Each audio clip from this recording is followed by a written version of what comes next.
नमस्कार साथियों, शाला दर्पण पर विद्यार्थी विवरण प्रपत्र 5 छात्र के आधार ऑथेंटिकेट होने के बाद अब विद्यालय स्तर से संशोधित नहीं हो सकेगा। तो मैं रामनिवास मेहरा आपको इस वीडियो में बताऊंगा कि विद्यार्थी के आधार ऑथेंटिकेट करने से पहले आपको किन किन बातों का ध्यान रखना अति आवश्यक है। तो साथियों, वीडियो को अंत तक आप अवश्य देखिएगा और साथ में यदि आप चैनल पर नए हैं तो चैनल को सब्सक्राइब करके घंटी वाले बेल आइकन को दबाकर ऑल पर भी प्रेस कीजिएगा। और हाँ साथियों, फेसबुक पेज पर भी मैं आपकी सहायता हमेशा अवेलेबल रहता हूँ। फेसबुक पेज का नाम है दर्पण हेल्पलाइन, तो आप वहां भी जाकर मुझे फॉलो कर सकते हैं, मुझे जुड़ सकते हैं। और फेसबुक पेज का लिंक आपको इस वीडियो के डिस्क्रिप्शन बॉक्स में मिल जाएगा। तो चलिए साथियों, आते हैं हम हमारे मुख्य बिंदु की ओर कि छात्र को यदि आपने आधार ऑथेंटिकेट कर दिया है तो अब प्रपत्र 5 जो है उसका शाला दर्पण पर उसमें आप कुछ किसी भी प्रकार का संशोधन नहीं कर पाएंगे। तो आपको किन किन बातों का ध्यान रखना है इस ओर।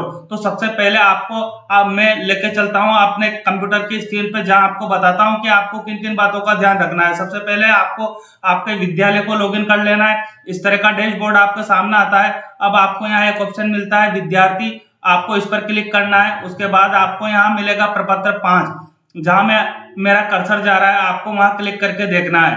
अब यहाँ पर आपके सामने इस तरह की इंफॉर्मेशन खुलकर आ जाएगी। तो आपको यहाँ सेशन सेलेक्ट करने के लिए कहा जाएगा, तो आप यहाँ सेशन सेलेक्ट कर लीजिएगा। क्लास सेलेक्ट करने के लिए आपको यहाँ कहा जा रहा है, तो आप यहाँ क्लास सेलेक्ट करके देख सकते हैं। उसके बाद आपको यहाँ सेक्शन सेलेक्ट करने के लिए कहा जाएगा, तो आप यहाँ सेक्शन सेलेक्ट कर लीजिएगा। फिर आपको यहाँ शो का ऑप्शन मिलेगा, तो आज शो पर आप क्लिक कर लीजिएगा।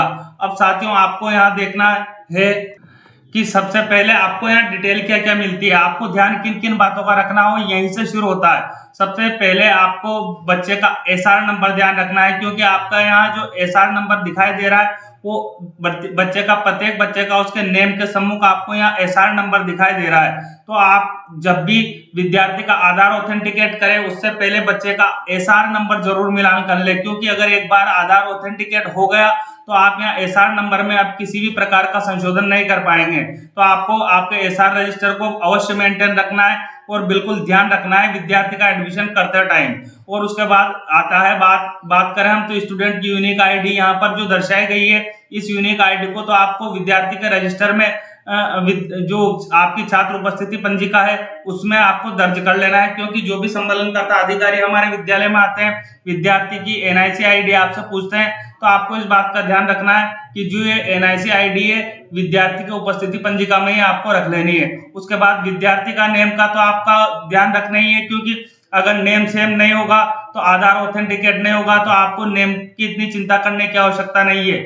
जब तक विद्यार्थी का नेम, डीओबी और जेंडर अगर आधार से मैच नहीं करेगा तब तक विद्यार्थी का आधार ऑथेंटिकेट नहीं होगा। तो विद्यार्थी के नेम की आपको इतनी चिंता करने की आवश्यकता नहीं है।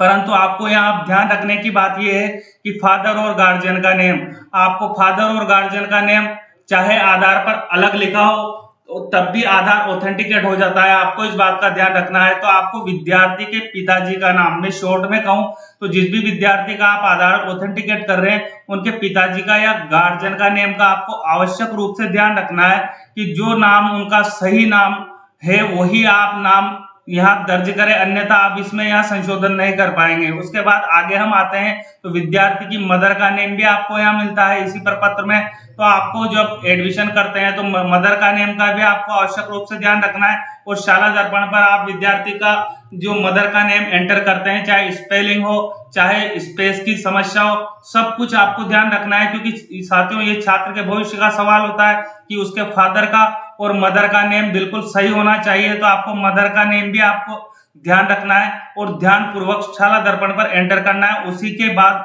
विद्यार्थी के आधार को आपको ऑथेंटिकेट करना है। उसके बाद अगली जो चीज आती है यहाँ ध्यान रखने वाली, विद्यार्थी की कास्ट कैटेगरी। आपको कास्ट कैटेगरी विद्यार्थी की जब आप फॉर्म भरते हैं तो वहां चयन करने के लिए कहा जाता है। तो आप आधार ऑथेंटिकेट करने से पहले इन चीजों को चेक कर ले। विद्यार्थी की कास्ट कैटेगरी आपके पास सही होनी चाहिए।